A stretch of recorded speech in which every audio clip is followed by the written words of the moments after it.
And welcome back to Never Done Ask with me, John Martin, and we have another station review. I wasn't planning on reviewing this station just now, but it appeared in a news story and I thought I'd comment on the story by way of reviewing the station. So I'm back in West Yorkshire on Northern Rails in the station of New Pudsey.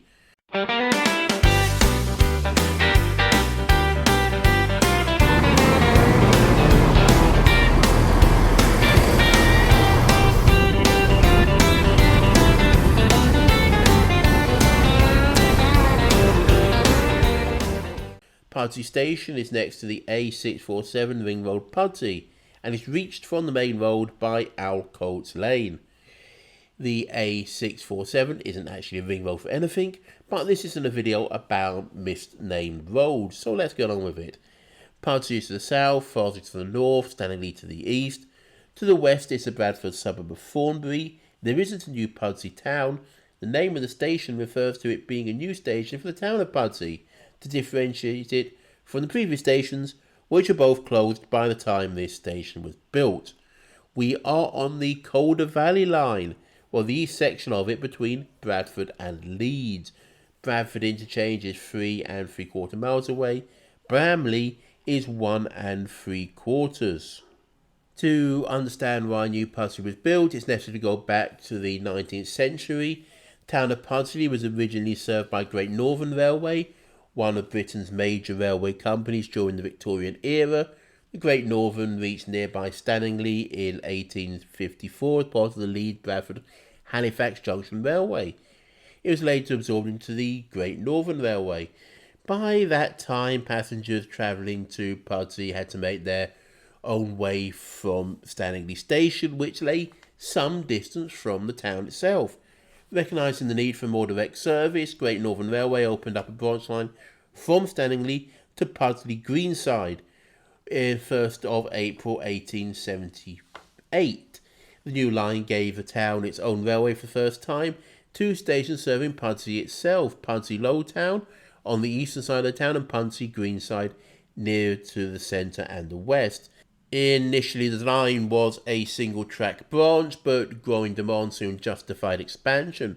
In 1893, the Great Northern Railway extended the route through newly constructed Greenside Tunnel, creating what became known as the Pudsey Loop. The original connection from Stanley was abandoned, while a new curve towards Bramley linked the line onto the wider network. This created a more efficient route between Leeds and Bradford, with Pudsey benefiting from improved rail connections. The railway industry underwent major restructuring following the Railways Act of 1921.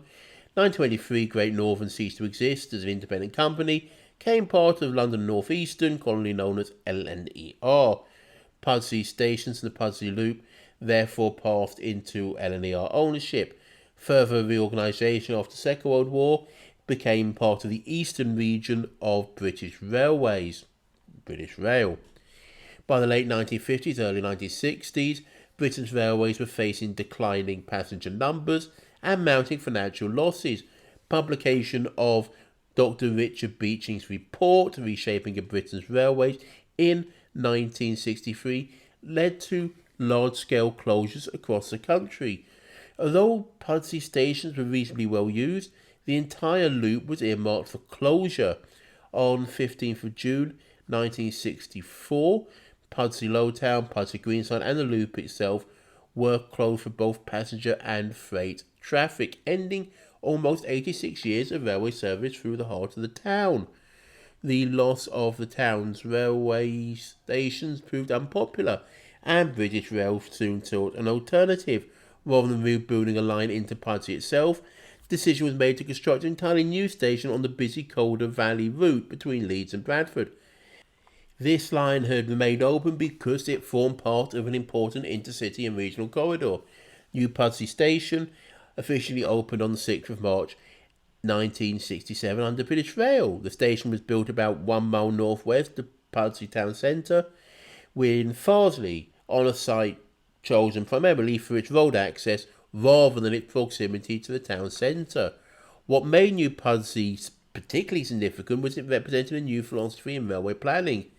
Rather than expecting passengers to walk from the nearby streets, British Rail deliberately designed this as one of Britain's first purpose-built park and ride stations.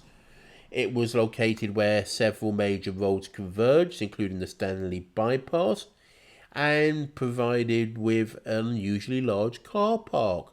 The expectation was that commuters could drive to the station before continuing their journey by train to Leeds, Bradford, or beyond. This concept, now commonplace across Britain, was relatively innovative in the 1960s. The station became important enough to feature in a 1968 British transport film production of Rail Report 8, A New Tradition, which highlighted this modern approach to rail travel. It's featured on film in TV by Monty Python, of all people. It had actually been described as the very heart of civilization by aliens who want to come and conquer and destroy us. The opening of New Pudsey also marked the beginning of the end for Stanley Station.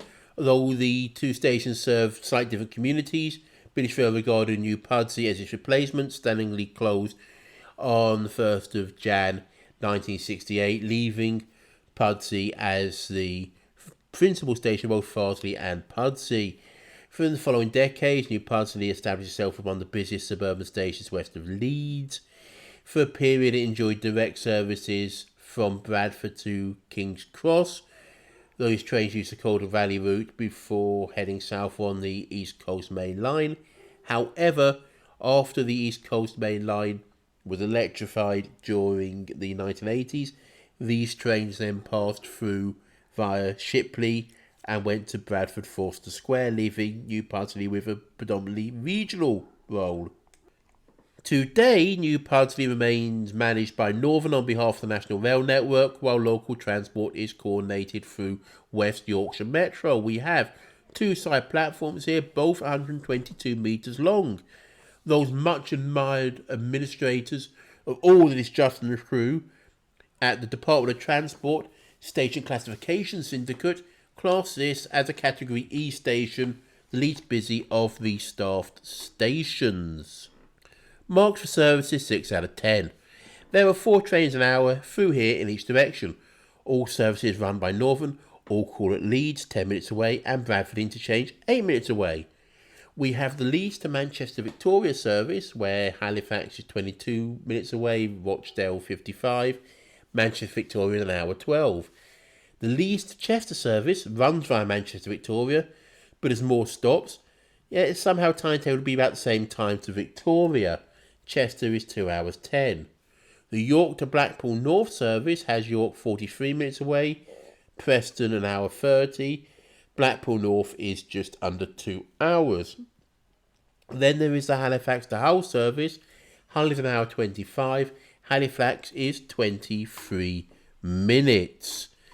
And it's this Halifax service that prompted my visit a few months ago and my review now. The visit was because I really don't like Leeds Station and I don't like changing trains there. I was heading to Bridlington, so imagine my delight at the fact I can get off my train from Manchester and get on my train to Hull on the same platform. And because I had got the times right, I had just enough time to film content and explore the station. It was really handy. If I was on the other service from Manchester to Leeds, it's an 8-minute change. I'd much rather have an 8-minute change here than an 8-minute check at Leeds across multiple platforms. But at the risk of spoilers, this doesn't count as an interchange station for National Rail numbers. However, the Halifax to Hull service has a poor reputation for reliability, and at this point you can insert your own cynical thoughts, preferably in the comments for, the algorithm. As such, they'll be truncating the service so only run Hull to Leeds. There's apparently going to be improvements in the other local services, but while the cuts are Pacific, the improvements are nebulous. With neither of the Northern Manchester services going past Leeds, this means either changing at Leeds, damn it, or if you have time, hopping onto the York service and changing after Leeds. From the 24-25 figures, the most popular destination is Leeds, with 224,844 journeys, followed by Manchester Victoria, Bradford Interchange, Halifax and York. And I'm building up for this. It's the passenger numbers. New Pudsey had 789,024 entries and exits, which gives us a daily average of 2,162 passengers. We have 980 scheduled services a week, which goes out to 15.5 passengers per service. As I said, there are no figures for people who use this as an interchange. But if you do, leave us a comment. Are you dismayed about the withdrawal of the whole service? Even if you don't use it as interchange, are you dismayed about the withdrawal of the Halifax to Leeds portion of the whole service? We're losing another connection from Halifax to Leeds. Passenger numbers are rising, but they're well below their COVID peak. It should be mentioned there's also a redistribution of passenger numbers throughout West Yorkshire in 21-22. Marks for onward travel 2 out of 5. We have the following buses: the 80, the 205, the 508, the X6 and the 72 Pulse.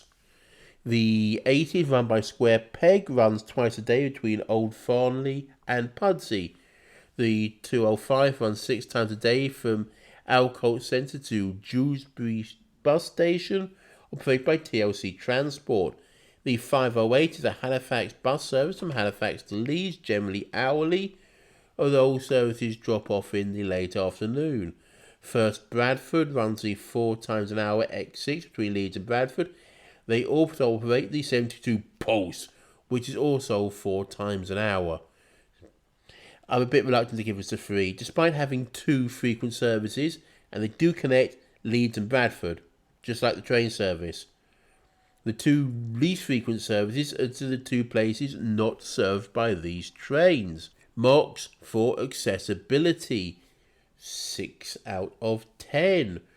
This should have everything going for it. It's a newest station, we're staffed, we have a PA system, we have displays, and the ticket office has accessible toilets that are linked to both platforms via an overbridge with ramps to both platforms.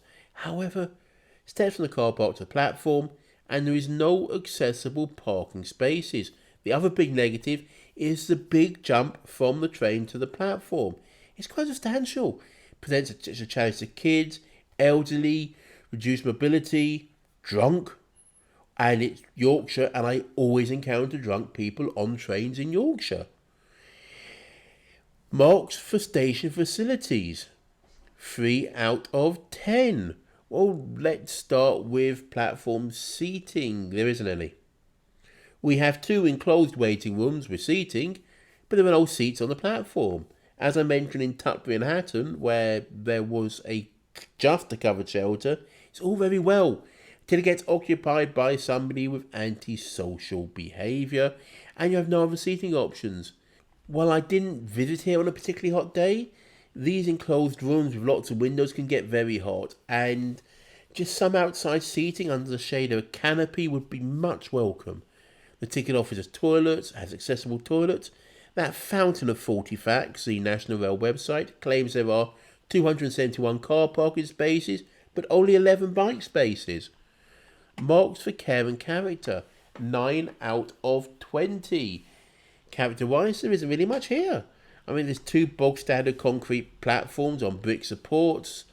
The station is dominated by a rather bland footbridge, and there are 2 road bridges behind it.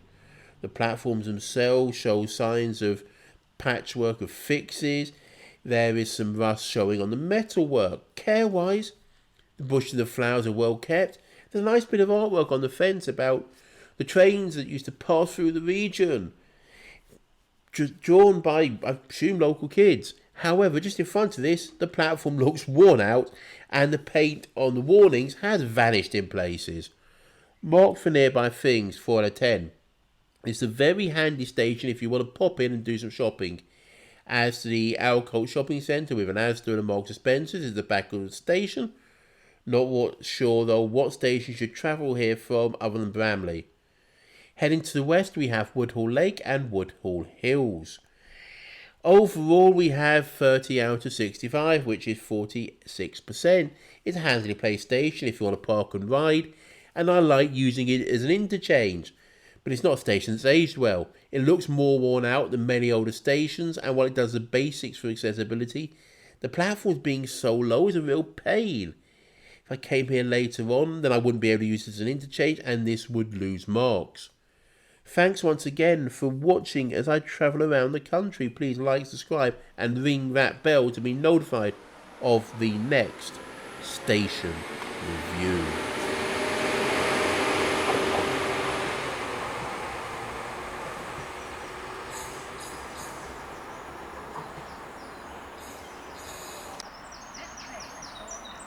The next train arrives at platform